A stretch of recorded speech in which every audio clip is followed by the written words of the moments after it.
what I wanted to show here was I'll be fitting this silicone intake hose to the inlet manifold and here to the intake tube. So the reason for that is I've removed the noise generator. If anyone wants to know where those things go and what they look like once they've been removed out of the car, so it goes in there and it comes down here. It's a nuisance. I don't know why they did it. You know, the Mini sounds good without it. I don't need the sound going inside, and I'll be fitting this in its place, and it'll be going down there where that, just in there, and the other end will go in here, and that will go like that and complete the connection. After carefully measuring this in situ, I realized that it's too long. So what I'm going to do is I've measured against the original, and yeah, it's about an extra inch on the end of it, which is too long. The cause effect of that is the hose, once it's in, does that, and that there kinking restricts airflow, which is not what you want. So the solution is shorten the hose. I've measured and I've put inside here just a plastic container to fill it, so when I cut it, it doesn't crush the hose. Chosen to use a really new blade on this so that I can get a really clean cut. Hopefully I can stick to the line. Wouldn't you know it, now I can't see the line where I cut. I tell you, putting that plastic container inside was a real advantage because it means the tube is not kinking on itself. I must have measured this about 5 times because obviously I've only got one chance at this. So hopefully that worked.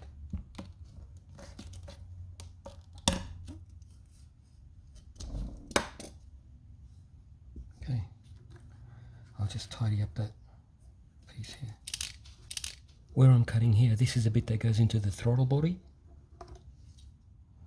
Little wonky donkey over there, but see if I can make this tickety-boo, as they say. So now that bit into the throttle body should be the same as the original.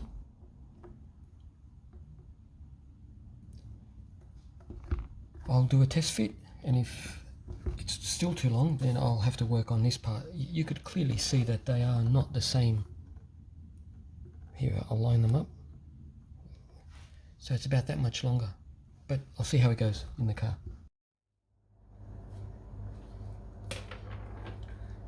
What I'll do is I'm going to spray a little bit of silicone lubricant on the inside, just a tiny bit. The purpose of this, I just want this to slide on a bit easier.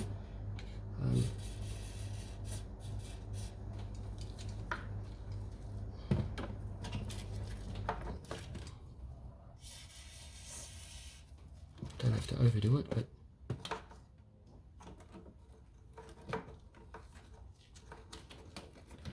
I wish I could bring the camera down here. There is absolutely impossible for me to bring the camera and show you.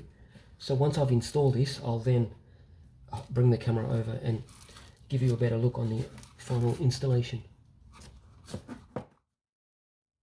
I've reapplied silicone spray. This time I put it around the opening of the throttle body.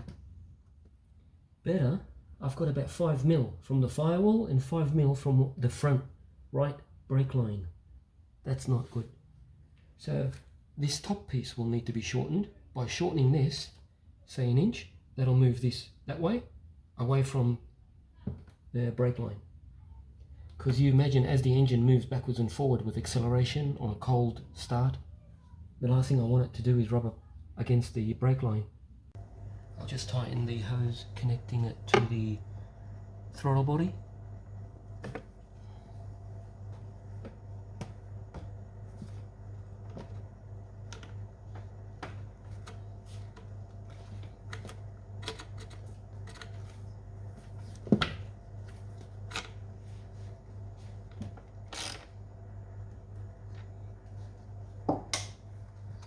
Just connecting the PCV hose.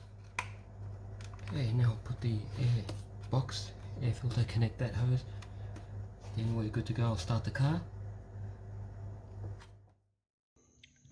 Here's the finished product once it's installed. I took the car for a drive, so you see a bit of dirt on the silicone hose, but there it is. There, it connects right down to the throttle body in there. Yep, it's a good alternative, and it removes the noisemaker, which goes in there.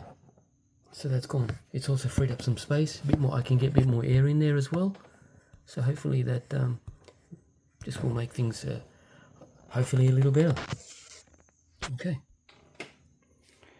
So that's it for this one. Catch you in the next one.